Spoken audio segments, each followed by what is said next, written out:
목마르십니까?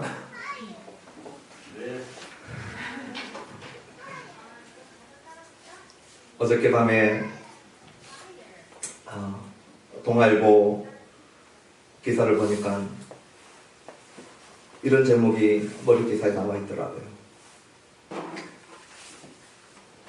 주부들의 성일탈 과연 괜찮은가? 제가 정확한 제목은 기억하지 못하지만 그런 내용이었습니다. 그 내용은 한 주부가 자기 마음이 휑하다라고 하는 이유로 나이트클럽에 간 그 부분들을 아주 상세하게 기술해 놓았더라고요. 남편은 자기를 어이 라고 부르고 옆집 사람들은 아줌마, 기철이 엄마라고 부른답니다. 사모님 이렇게 사람들이 부르는데 그 나이트클럽 룸에 들어가니까 희야라고 불렀다고 합니다. 저는 기사 그대로 지금 말씀드리는 것입니다. 이분의 이름이 경희인데 자기를 희야라고 불러준 그 남자와 처음 만났지만 이전에 알지 못했던 평범한 주부로 살아갈 때 한 번도 느껴보지 못했던 소녀 때에 결혼을 하면 채워줄 수 있는 그 낭만의 공간을 결혼 생활하며 자녀를 키우며 바쁜 그런 전업주부로 살아가다가 단 한 번도 채워지지 않았던 그 공간을 나이트클럽 룸살롱에서 그 순간 짜릿하게 채워지는 것을 전면 기사에 기록해 놓았습니다. 그리고 휑하다라고 하는 단어를 사용하고 그 뒷부분은 제가 이 강단에서 얘기할 수 없는 민망하기 그지없는 내용들을 룸살롱 그 룸 안에서 있었던 일들을 기억해 놓은 것을 동아일보에 듣고 왔습니다. 그 밑에 기사를 이렇게 보니까 한 중소기업 사장이 수면유도제라고 하는 것을 592번을 맞았더라고요. 처음 위 내시경을 한 번 맞아보니까 그 느낌을 쫓아서 590번이 넘는 수면 내시경을 맞다가 그 경찰에게 잡혀가지고 그 경찰에게 한 내용을 기사에 실어놨습니다. 뭐라고 했냐면 이제 내 자신으로서는 스스로 이 수면 유도제를 끊을 수 있는 길이 없습니다. 제발 경찰이 나를 도와줘서 어떻게 해주셔서 내가 이것을 다시 못하도록 도와주십시오. 그 밑에 내용을 읽어보니까 저는 잘 알지 못하는 박모모 씨라고 하는 아주 유명한 남자 젊은 연예인이 연기 지망생과 이 성폭행 관련 사건을 실어놨어요. 우리나라에서 가장 많은 인기를 누리고 있는 남자 연예인 중에 한 명이라고 합니다.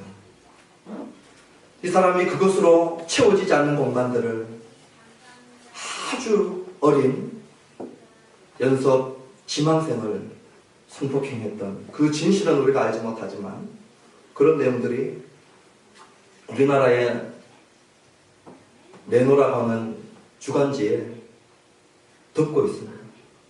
그 다른 기사들은 읽고 싶지가 않고 읽지 않아도 어떤 내용들이 우리의 신문기사를 덮고 있는지 아마 저와 여러분들은 잘 알고 있을 것입니다. 제가 요한복음 4장을 묵상하고 준비하면서 이 기사를 다시 읽을 때 저에게는 한 단어로만 들렸습니다. 목마르다. 목마르다. 목마르다. 결혼하고 남편이 있지만 목마르다. 중소기업을 운영하고 있지만 목마르다. 많은 인기를 누리고 있지만 목마르다. 성에 목마르고 돈에 목마르고 관계에 목마르고 채워지지 않는 그 공간이 영원히 비어있는 휑하다 라고 하는 단어로 돌려졌습니다. 오늘 여기 예배 참석하시는 저와 여러분들 중에서도 아마 다른 목마름들을 가지고 있을지 모릅니다. 각자 살아온 인생의 스토리가 다르기 때문에 여러 가지 목마름들을 가지고 왔을 것입니다. 오늘 우리가 읽었던 본문에 한 목마름을 가지고 있는 여인이 등장합니다. 이 여인은 6시에 지금으로 치면 정오에 팔레스타인의 해가 쨍쨍 내리쬐는 정오에 아무도 물을 기르러 오지 않는 정오에 혼자 뚜벅뚜벅 물을 길어러 나오고 있는 여인입니다. 유대인들은 관습상 아침에 물을 길어러 가든지 아니면 저녁에 물을 길어러 갑니다. 해가 뜨겁기 때문에 낮에 물을 길어러 가는 사람들은 거의 없습니다. 그러니 이 운물가는 아침 저녁으로 이 주부들과 동네 사람들이 모여서 얘기들이 주고받고 화기 넘치는 그런 대화들이 오고 가는 것입니다. 웃음소리가 피어나고 여기저기서 얘기들이 주고받고 하는 것입니다. 그런 곳에 텅 비어있는 그런 것이 텅 비어있는 곳에 이 한 여인이 대낮에 태양볕을 쬐면서 이곳에 걸어오고 있는 것이죠. 마치 텅 이 화려한 무대가 막이 내리고 이제 관중들이 돌아가고 환호성이 먹고 텅 비어있을 때 상대적으로 더 외롭듯이 사람들로 가득 차 있어야 될 이 운물가에 아무도 없는 정막이 흐르는 것은 상대적으로 더 외롭고 쓸쓸한 장면을 저희들에게 보여줍니다. 이 여인이 혼자 이곳에 와 있을 때는 분명히 사연이 있어요. 사람을 피해서 이곳에 왔을 때에는 분명히 사연이 있습니다. 우리는 그 사연을 이 본문을 읽어가면서 알게 되었죠. 그런데 이 여인을 만나러 오시는 예수님은 마치 아무도 12시에 운물에 와서 물을 깃지 않는 것처럼 우리 예수님이 오늘 등장하는 모습은 이 여인이 마치 12시에 물 길어 오는 것보다 더 이상한 모습으로 등장합니다.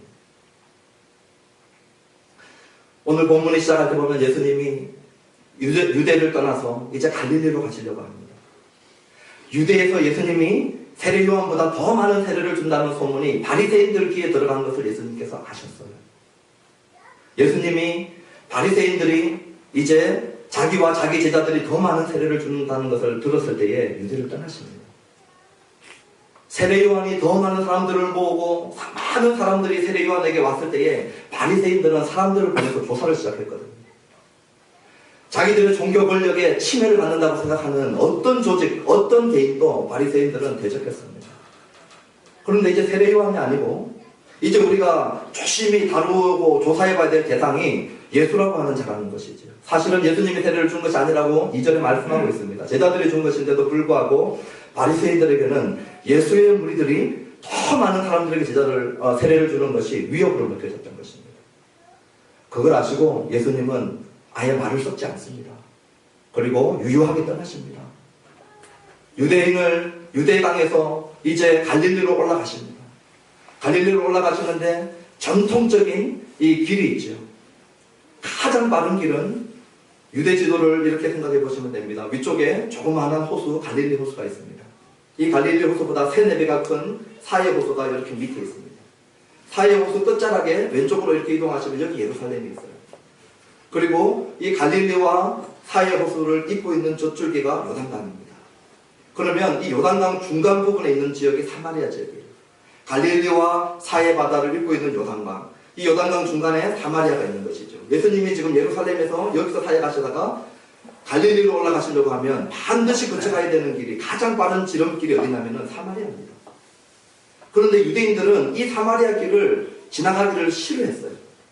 왜냐하면 역사적인 배경 때문입니다.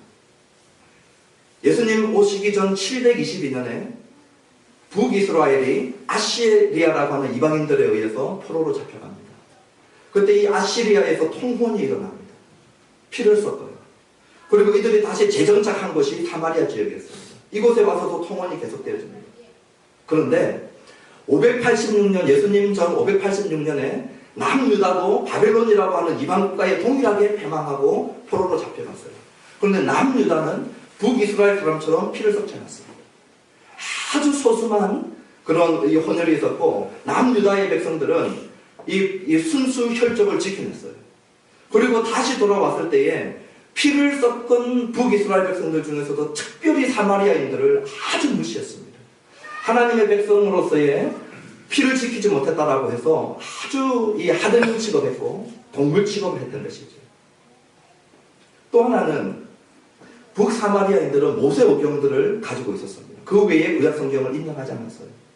그리고 이 모세오경을 붙들고 모세오경에서 얘기하는 그리심산, 신명기에 나오죠. 신명기 11장, 28장에 가면은 모세가 축복했었던 그 산, 그리고 예배할 장소로 북이스라엘 사람들은 모세오경만을 가지고, 이 사마리아인들은 모세오경만을 가지고 그리심산이 예배할 곳이라고 믿고 있었던 것이에요.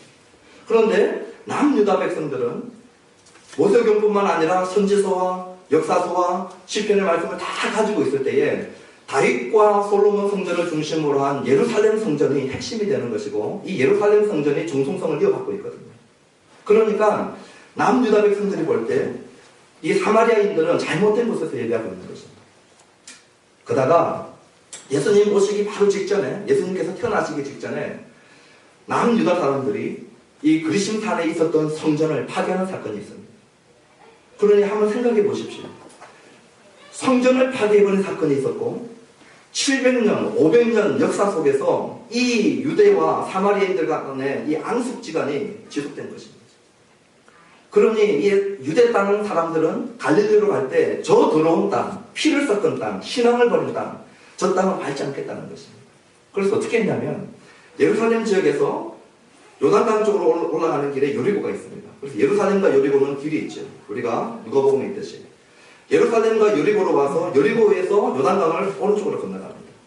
그래서 강 건너가지고 사마리아 땅을 돌아가려고요. 강을 건너서 한참 위도로 올라갑니다. 그리고 여기서 강을 건너면 벳산이라고 하는 지역이 나오는데, 이 벳산이라고 하는 지역은 갈릴리로서 바로 밑에 있습니다. 그러니까 벳산이라는 지역으로 강을 건너 돌아와가지고 갈릴리로 올라갑니다. 직선으로 갈 거리를 여리고로 강을 건너서 올라가서 강을 건너서 벳산에서 다시 갈릴리로 올라가는 우회도로를 지나가는 것이죠. 유대인들 랍비라고 한다면 더더욱 이 길로 돌아갔습니다. 저 더러운 땅으로는 가지 않겠다는 것이죠.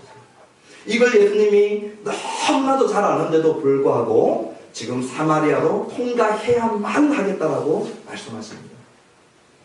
이제 우리 교회 성도님들 아마 헬라어의 한두 단어는 뒤에 읽으실 텐데요.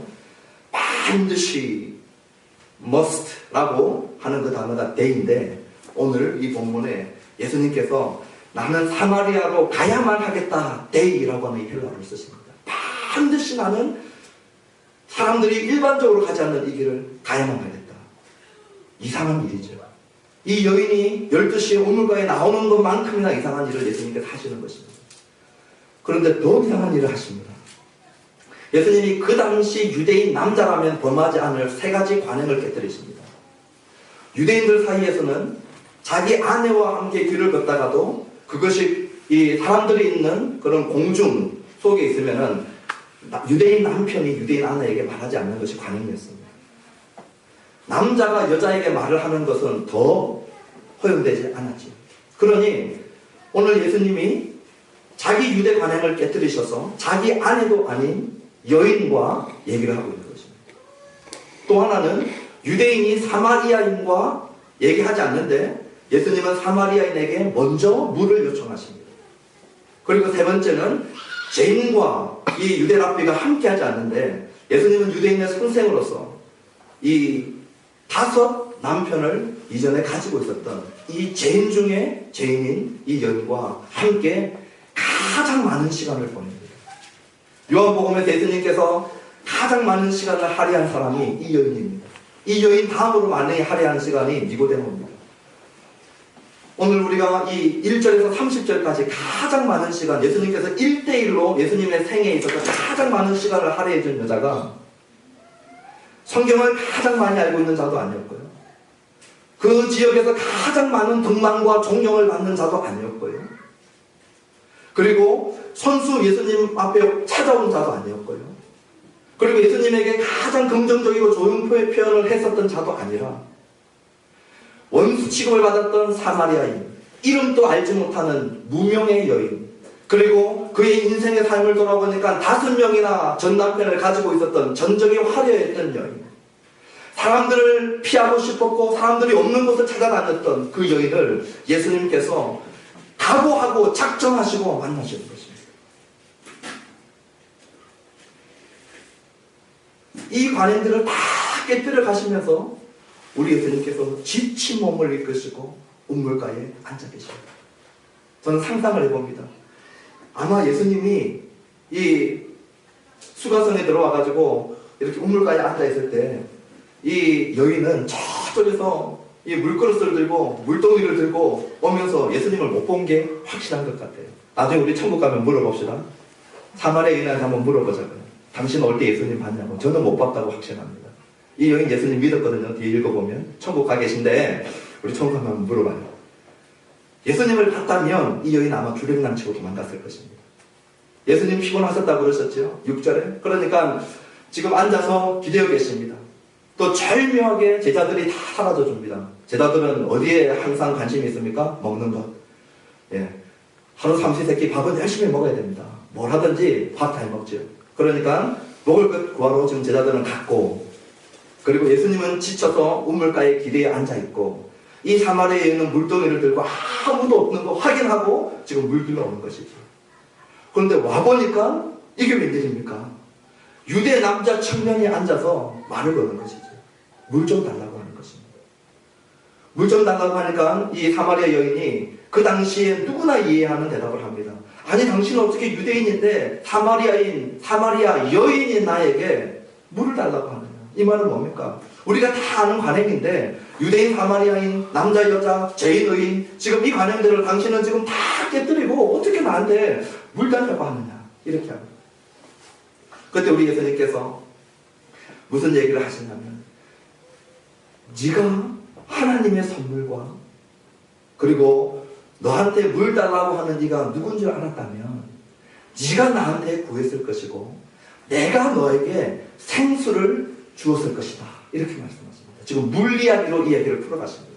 이 여인의 관심은 물이었고 목마름이었고, 예수님은 이 여인에게 가장 관심 있는 얘기로 이 여인과의 대화를 풀어가십니다.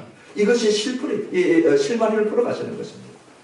그런데 이 여인이 앞쪽에 3장의 니고데모와 같이 똑같이 오해합니다. 니고데모의 오해를 기억하십니까? 예수님이 네가 다시 태어나야 되겠다 그랬더니까 니고데모가 뭐라고 하냐면, 어떻게 나는 다 컸는데 어머니 이 장문 속으로 또다시 들어가서 나오겠습니까?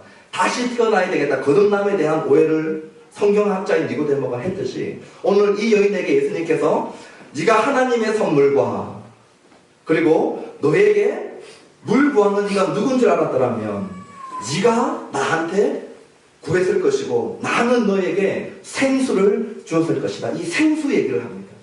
그러니까 이 여인이 이 생수가 무슨 말인지 알지 못하는 것이죠. 이 여인이 뭐라고 대답합니까? 이 지금 예수님의 생수 얘기를 전혀 못 깨닫고 있는 것이, 예수님 당신 보니까 손에 물그릇 하나 없네요. 물 펄 것도 없고 물 담을 것도 없고 아무것도 없는데 지금 이 야곱의 우물은 얼마나 깊은데 당신 손에 아무것도 안 들고 있으면서 생뚱맞게 나에게 생수 타령하십니까? 그 얘기가 10절, 11절, 12절 얘기입니다. 무슨 말입니까? 야곱이 창세기에 보면은 우물을 파죠. 그리고 그 우물은 이렇게 인공적으로 막 내려가서 밑에서 만난 우물입니다. 그래서 야곱과 그 자식들과 그 짐승들이 먹고 또 그 후대로 계속 먹었다고 생각해 보세요. 파고 또 파는 우물이에요. 깊어질 대로 최대한 내려가서 저 깊이 내려가 있는 우물입니다. 시골에 가보셨어요? 어떤 우물은 이렇게 닿을 듯 있지만요, 어떤 인물들은 막 사람들이 쌓아 내려가가지고 돌로 바위를 이렇게 쳐가지고 저 깊이 내려가서 이렇게 긴 동아줄에다가 이 물통을 해가지고 푹 던지면 한참 있다고 첨벙하는 그런 우물이 있습니다. 지금 야곱 때부터 내려온 이 우물이 얼마나 깊겠어요. 사람들이 파고 또 내려간 이 우물이죠. 그런데 예수님께서 와가지고 생수를 주겠다고 했는데 손에 아무것도 없어요. 두레박 하나 없는 것입니다. 이 여인이 오해할 만하지요. 항상 알아듣지 못하고 이해하지 못하는 자에게 우리 예수님께서 설명해 주십니다. 니고데모에게 3번 설명하셨지. 오늘 이 여인에게 또다시 우리 예수님께서 설명하십니다.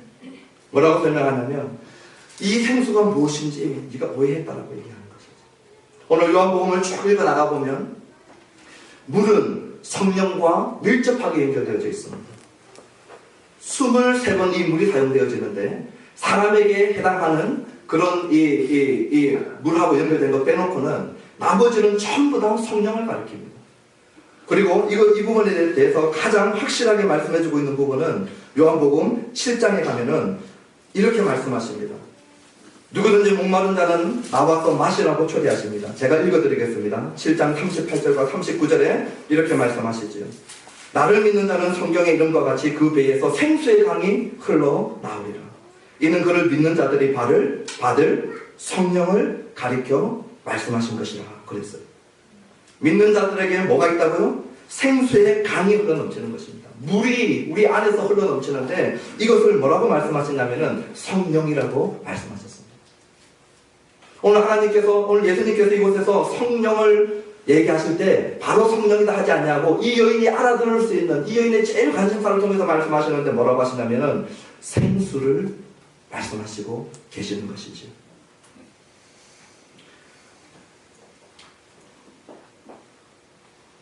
하나님의 공급하신 이 생수가 구원도 아니요 또 다른 어떤 것이 아니라 이 요한복음에서는 성령을 가리키는데 그 앞에 이 생수 앞에 뭐라고 설명을 해주셨냐면은 하나님의 선물 말씀하셨습니다. 10절에 보면 하나님의 선물에 대한 얘기를 하고 있는 것이죠. 저는 이 부분을 보면서 우리 예수님이 얼마나 좋은지 얼마나 매력적인지 몰랐어요. 여러분 아마 10절 대충 읽으셨을 것 같은데 이 하나님의 선물 이 여인하고 얘기하시면서 아마 크게 주목하지 못했을 것 같은데 저는 이 부분이 너무 좋았습니다. 왜 좋았는지 아세요?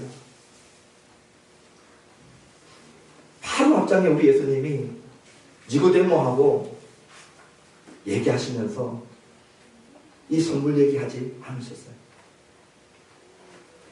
산에 들인 공회원이죠. 바리새인이죠. 이스라엘의 선생이죠.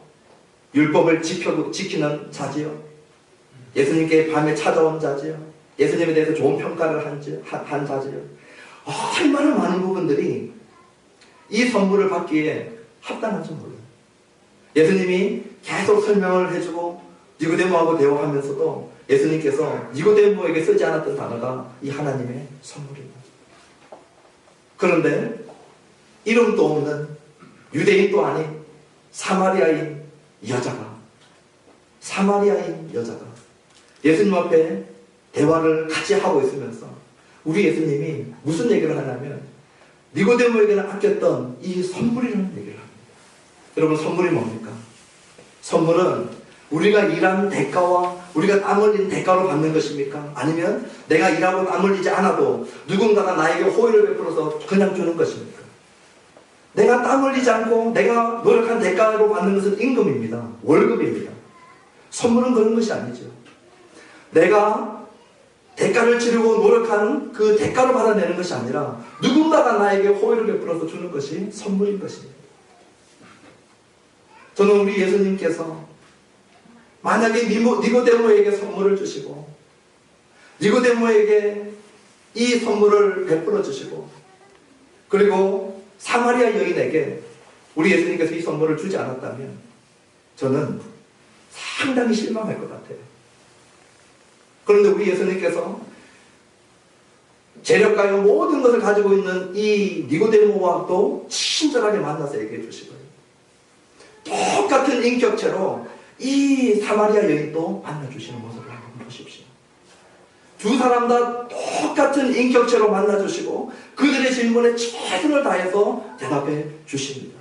그러면서도 오늘 저와 여러분들이 놓치지 말라고 10절에 예수님께서 말씀하시는 것이 있어요. 그것은 뭐냐면 하나님께서 주시는 선물은 우리가 시험쳐서 받아내는 대가가 아니라는 것입니다. 우리가 땀 흘려서 받아낸 노력의 결산물이 아니라는 것입니다. 그것은 마치 자격이 없다면 가장 자격이 없는 사마리아 여인 같은 이 여인도 받을 수 있는 것이라는 것이에요. 누구나 하나님께서 주시기만 하면 우리의 자격과 조건과 상관없이 하나님께서 가져주시는 하나님의 호의라는 것입니다. 그것을 사마리아 여인에게 주신 것이 저는 너무 감사해요.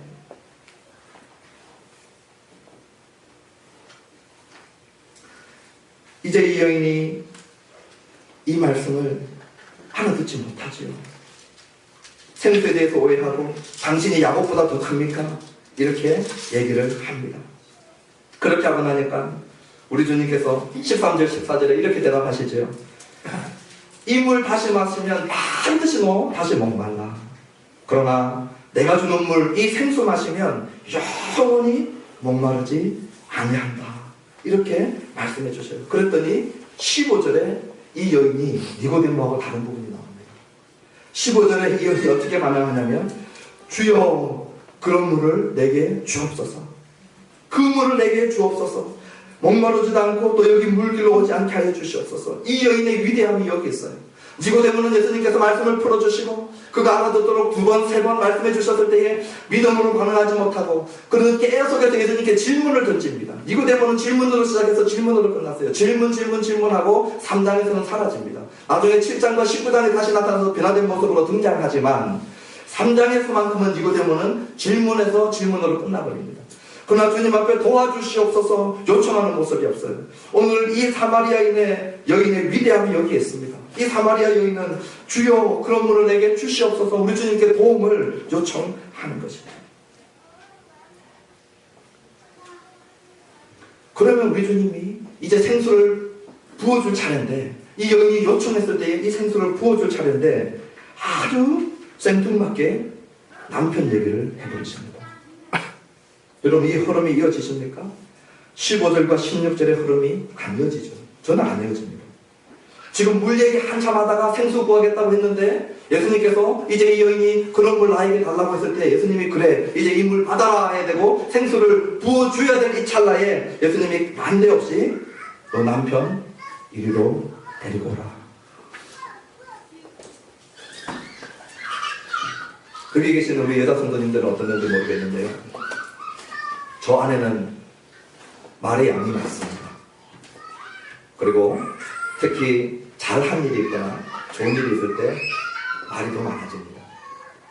그런데 어떻게 하다가 또 잘못할 때 제가 한마디 툭 던지면 그렇게 말의 양이 많은 사람이 아주 단답형으로 말이 확 줄어듭니다. 뭔가 잘못한 것이 있을 때 대부분 여자들이 그런 건 아니겠지만 제가 제 아내의 그 사모의 비유를 드는 것이 제일 안전해서 그렇습니다. 제가 여러분 여기 계신 분 비유 들면 상처받고 또 시험 받았다 왜 내 얘기 꺼내냐 뭐 이러는데 우리 아내는 안전하지 않습니까? 집에 가서 우리가 두 사람이 결판을 보더라도 그렇습니다. 제가 살펴본 제 아내의 여성적 기질은 뭔가 잘못하고 숨길 게 있으면 대답이 이상하게 약해지고 짧아져요. 네 남편을 불러오라 그랬더니 이 여인의 대답이 아주 짧습니다. 지금까지 이 여인이 구구절절 얘기하다가 영어로 하면 I have no husband. 끝. 우리나라 말로 전 남편 없어요. 이 부분을 이 여인은 피해가고 싶어하고 이 부분을 우리 예수님은 피하지 않기를 원합니다. 이 여인은 아주 철저하게 자기 방어를 해온 인생이죠. 이 부분만큼은 건드리고 싶지 않은 영역이었던 것입니다. 그래서 저는 남편 없다 하면 아무 일 없었던 것처럼 얘기가 흘러갈 줄 알았는데 예수님께서 더 고수시지요. 이 여인의 방어벽을 뚫어버리십니다. 어떻게 뚫으시냐면요. 이 말이 옳다. 이전에 네 남편 여인이 꼬꾸라져버립니다. 이전에 합법적인 결혼을 5번 했다고 예수님께서 인정하셨죠. 남편이 5명 있었다는 것입니다. 그런데 어떤 사유인지 우리에게 성경은 얘기하지 않고 침묵하고 있습니다. 그래서 우리는 몰라요. 왜 5번이나 이혼했는지 알고 싶으면 천국 가서 물어보는 길밖에 없습니다. 저도 모르고 성경이 침묵하고 있어서 모릅니다. 우리가 확실하게 아는 것은 뭐냐? 이 여인이 5번이나 결혼을 반복했다는 것입니다. 제가 어저께 우리 주연자매랑 윤기 형제 결혼식에 참여했어요. 첫 출발을 하고 첫 가정을 이루는 그 마음속에, 특히 이 신부의 마음속에 남편에 대한 사랑, 이제 가정을 꾸미는 아기자기한 그런 무지갯빛, 핑크빛 그 길들을 꿈꾸면서 가정을 시작합니다. 그런데 살아보니까요, 인생이 만만치 않거든요. 인생이 팍팍합니다. 정말로 낭만스럽고 사랑으로 이 부부관계가 지속되고 나의 빈 한 공간을 싱글로 있을 때, 독신으로 있을 때, 처녀총각으로 있을 때 채워지지 않았던 그 공간이 이제 결혼을 하면 채워질 줄 아는데 결혼해보신 분들 다 알잖아요. 채워집니까? 빨리 아니라고 고개 흔들어 보십시오. 안 채워지지 않습니까? 이 여인이 어떤 이유인지 몰라요. 남편이 부정을 했든지 자기가 부정을 저질렀든지 그 공간을 향해서, 비어있는 공간을 향해서 계속 찾아가는 그 일들이 구체적으로 어떤 일인지는 모르지만 확실한 것은 5번의 이혼 경력을 가지고 있는 것입니다. 그리고 지금 있는 그 남자는 합법적 결혼도 아예 하지 않았어요. 이제 더 이상 결혼하는 거 해보니까 별 효과도 없고 귀찮게만 하고, 지금 있는 남편은 이 남편이 아니라 합법적으로 결혼하지 않고 동거하고 있든지 아니면 남의 남편과 한 침대를 쓰고 있든지, 이 부분을 예수님께서 말씀해 버리니까 이 여인이 그 앞에서 확 꼬꾸러지는 것입니다. 그리고 당신은 가만히 보니까 선지자입니다. 이렇게 얘기를 해요. 5 남편으로 채워지지 않냐고 6째 남자하고도 채워지지 않는 이 목마름을 가지고 있는 이 여인의 깊은 목마름 속에 정말로 문제가 되는 것은 무엇이냐면요, 이 예배에 대한 문제였어요. 오늘 이 뒷부분이 이 예배의 얘기로 끝나버립니다. 이 사마리아 여인이 우물가에 물기로로 왔다가 5 남편 6 남자와 살아가고 있는 이 여인 얘기가 갑자기 예배 얘기로 바꿔지면서 예배 얘기로 끝납니다. 이것이 생뚱맞은 전개 갖고 전혀 연결이 없는 것 같은데 오늘 성경은 연결이 있다라고 말씀해주고 계시는 것이지. 당신이 선지자인데 내가 묻고 싶은 것이 있습니다. 당신 보니까 나를 꿰뚫어 보고 계신데, 당신 비범한 사람 같은데 당신에게 이런 분들 선지자를 만나면 나는 꼭 묻고 싶은 것이 있었습니다. 내 인생에 목마름이 있었습니다. 그것은 뭐냐면 어디서 예배하느냐 하는 것입니다. 당신도 알겠지만 나는 사마리아 여인입니다. 우리는 이 그리심산에서 예배하는 것이 맞다고 알고 있습니다. 그런데 유대인들이 얘기하기로는 예루살렘에서 예배하라고 합니다. 어느 것이 맞습니까? 나는 바르게 예배하고 싶습니다. 나는 참 하나님을 예배하고 싶습니다. 내 인생의 깊은 문제는 이 예배의 문제인데 나는 하나님 앞에 바르게 예배하고 싶은데 당신 보아하니 하나님 보내신 선지자이신데 알게 해달라고 얘기합니다. 예수님이 이 예배 얘기를 받아주셔요. 왜냐하면 이 여인의 가장 깊은 내면의 문제는요, 하나님을 예배하지 않았을 때에 그 대상이 다른 곳으로 가 있었던 것입니다. 이 여인의 목마름의 근본적인 이유는 하나님의 영으로, 하나님의 형상으로 지음받은 모든 인류가 하나님을 찾고 하나님을 예배해야만이 채워지는 그런 존재로 지음을 받았는데, 하나님을 예배하지 않고 다른 것을 예배할 때 생기는 공허함입니다. 오늘 이 여인은 이 공허함을 이 남자들을 쫓아가면서 채웠던 것이죠. 그러니 이 여인이 예배의 얘기를 꺼냈을 때 우리 주님이 화제를 돌리지 않습니다. 다른 주제를 꺼냈거든요. 예수님이 꿰뚫어 보시고 너에게 있어서 가장 이 목마름의 핵심 키는 예배다. 그래서 우리 주님이 이 예배 얘기를 풀어가시는 것이 21절과 24절에 있는 내용입니다. 우리 주님이 뭐라고 하시냐면 이 산도 아니고 저 산도 아니다. 그리심산도 아니고 예루살렘 거기도 아니다. 이렇게 말씀하십니다. 그러면서 새로운 예배의 때가 왔다고 얘기하십니다. 아버지께 참되게 예배하는 자들은 이렇게 예배한다 얘기하셨어요. 뭐라고 말씀하셨냐면은 영과 진리로 예배할 때가 오는데 하나님 앞에 예배하는 자들은 영과 진리로 예배해야 한다. 이렇게 말씀하셨습니다. 이 부분을 풀어나갈 때 어떤 분들은 이렇게 해석하시는 분들도 있더라고요. 열심으로 혼을 다해서 진심으로 진리를 다해서 그렇게 열심으로 진심으로 성실한 마음으로 예배드려야 된다라고 얘기하는데 태도는 맞는 것 같습니다.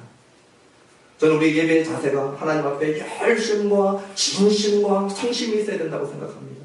예배하면서 검을 쫙쫙 씹고 예배하면서 마치 영화를 보러 온 관객처럼, 프로야구를 보러 간 관중처럼 그렇게 예배하지 아니하고 예배하는 자세는 하나님 앞에 열심과 진심과 성심으로 예배하는 태도는 맞다고 생각합니다.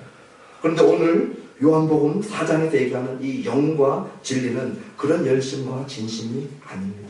왜냐하면 우리 주님께서 이제 새롭게 예배할 때가 도래했다고 말씀하시면서 열심으로 진심으로 하는 예배는요, 예수님 오기 전에도 있었습니다. 열심으로 진심으로 하는 예배는요, 유대교 안에도 있었습니다. 열심으로 진심으로 하는 예배는요, 불교와 유교와 도교와 이슬람과 어느 종교단체 안에 열심 진심 다 있습니다. 오늘 예수님께서 새로운 예배를 얘기하시면서 다른 종교, 이전에 있었던 모든 것들이 다 하고 있는 열심과 진심을 얘기하는 것이 아닙니다. 오늘 사마리아 여인은 우리가 읽었던 요한복음 1장, 2장, 3장을 안 읽었어요. 예수님이 예루살렘과 갈릴리에서 사역하고 있지 않습니까? 1장, 2장, 3장에서. 사마리아 여인은 중간에 있었기 때문에 예수님의 사역들을 모릅니다. 저와 여러분들은 1장, 2장, 3장을 다 읽었어요. 우리는 예수님께서 오셔서 구약의 희생제물의 마지막 최종적인 새 희생제물로 하나님의 어린 양이 됐다는 것을 1장 29절에 배웠습니다. 예수님은 이제 솔로몬 성전을 대체하시고 가장 완전하신 성전이 되셨다고 하는 것을 2장 22절에 우리는 배웠습니다. 새로운 성전 시대가 도래했고 새로운 예물 시대가 도래했고 하나님 앞에 예배드리는 자가 이제는 구약의 여호와 앞에 예배드리는 것이 아니라 아버지께 예배드리는 시대가 도래했다는 것입니다. 예수님의 아버지이시자 우리의 아버지시고 모든 믿는 자들의 아버지께 예배하는 시대를 우리 예수님께서 말씀하십니다. 이 아버지께 예배할 수 있는 길이 있는데 그것은 뭐냐 하면은 아들 대신 예수님을 통하여서만 아버지께 갈 수 있고 아버지를 예배할 수 있다는 것입니다. 그래서 여기 진리라고 하는 헬라어 알레스이아는 요한복음에서 예수님을 가리킵니다. 예수님은 내가 진리다라고 말씀하셨어요.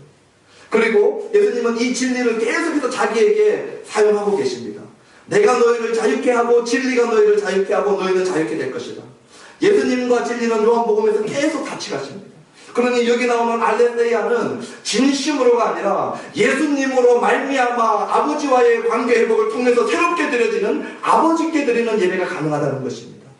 그리고 그 예수님을 믿는 자들에게 부어주시는 성령으로 말미암아 이제 우리 예수님을 믿는 자들에게 하나님께서 감동하여 주시고 성령께서 감동하여 주시고 성령께서 깨닫게 하시고 인도해 주시는 그런 예배가 가능해졌다라고 하는 것입니다. 오늘 이 여인에게 우리 주님께서 새로운 예배 시대를 말씀해 주고 있는 것이에요. 그러니 그리심산 예루살렘 성전하고 비교가 안 되는 것이죠. 그러나 이 여인은 아직까지 성령 받지 못했지요. 왜냐하면 요한복음 7장 39절에 예수께서 아직 영광을 받지 아니하셨으므로 성령이 아직 그들에게 계시지 아니하더라. 무슨 말입니까? 요한복음에서 예수께서 아직 영광을 받지 않았다. 이 말은 십자가 사건과 부활 사건과 성천 사건을 얘기할 때 영광의 사건으로 얘기합니다. 예수님께서 십자가에서 죽으시고 모든 대가를 다 지불하시고 저와 여러분들의 수치와 죄와 저주를 십자가에서 다 짊어지시고 이제 예수님이 그 값을 다 치르시고 그 형벌을 대신 치르시고 오늘 우리들에게 하나님 만날 완전하신 하나님을 아버지로 만날 새 길을 열어주셨어요. 그리고 우리 예수님께서 부활하시고 난 다음에 하셨던 것이 뭐냐면요, 성령 부어주신 것입니다. 할렐루야. 우리 하나님이 믿는 자들에게 뭐 부어주시냐면요, 성령 부어주셔요. 그것을 요한복음에 가면 우리 예수님께서 제자들에게 믿는 자들에게 성령 부어주십니다. 그것이 사도행전에 가면요, 믿는 백성들이 120명 모여서 기도할 때 하나님께서 오순절 마가다락방에 우리 예수님이 십자가에 반드시 죽으시고 부활하시고 승천하셔서 하나님 보좌 우편에 앉으셔서 첫 번째 했던 사역이 뭐냐? 성령 부어주신 사건입니다. 할렐루야. 죽으시고 부활하신 예수님이 있어야만이 성령을 부어주시니까 그 이전에 어떤 세대의 예배도 이 예배 드릴 수 없었지요.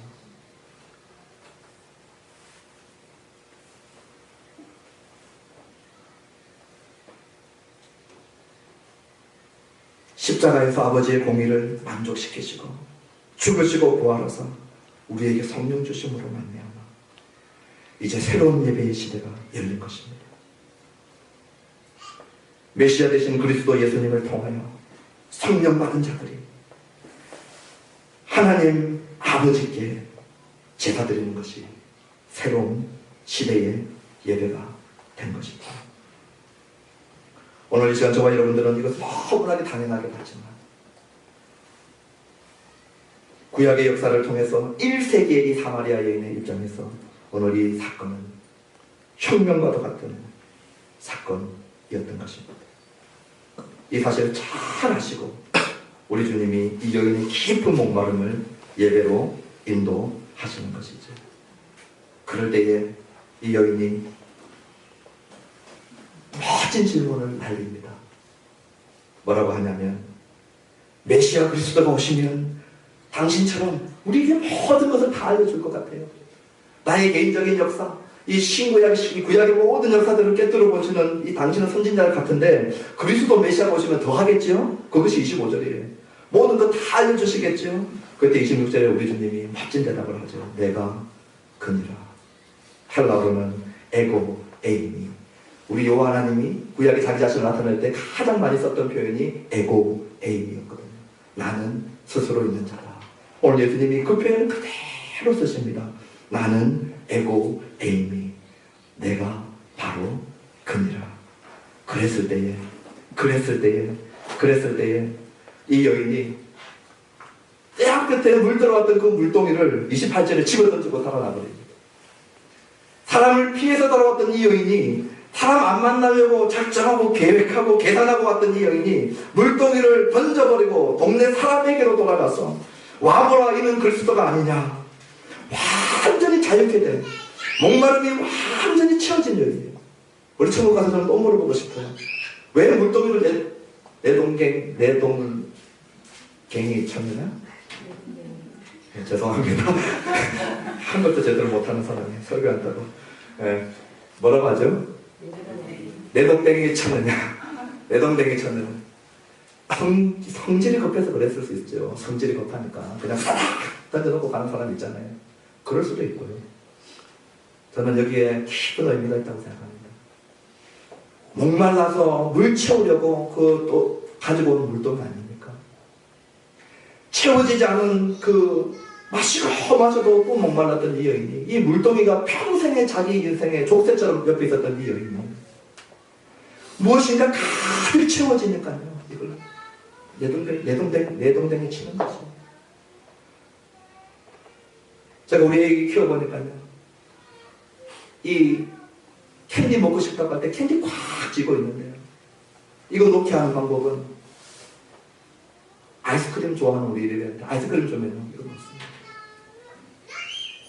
이 물동이 잡고 있는 이 여인이요. 예수 그리스도를 만나고 난 다음에 이 물동이를 내팽개칩니다. 무엇인가 이 여인에게 가득 채워졌어요. 그 목마름이 만족되어졌어요. 그것이 오늘 26절과 28절 사이에 있었던 변화입니다. 이 여인이 예수께서 내가 그리스도라 얘기했을 때에 26절과 28절 사이에 우리는 어떤 사건이 있었는지 정확하게 모르지만 오늘 이 여인은 내가 그리스도라 얘기했을 때에 믿음으로 반응하고 믿는 자에게 약속하신 성령을 우리 주님께서 이 여인에게 맛보기로 허락하여 주시고 이 여인은 자기를 묶고 있었던 인간관계의 벽들 또 자기의 과거의 벽들 자기를 영원히 목마르게 했던 채워지지 않는 그 공허함들 횡했던 것들이 채워진 모습으로 물동이를 내팽겨치고 관계의 회복을 보여주고요. 자존감의 회복을 보여주고 달려나가는 모습을 오늘 보게 되는 것입니다. 목적을 두고 고를 두고 성취하고 이것이 이루어졌을 때 쾌감을 느끼고 또다시 찾아오는 이 허무감의 사이클이 무너지는 시간이죠. 할렐루야.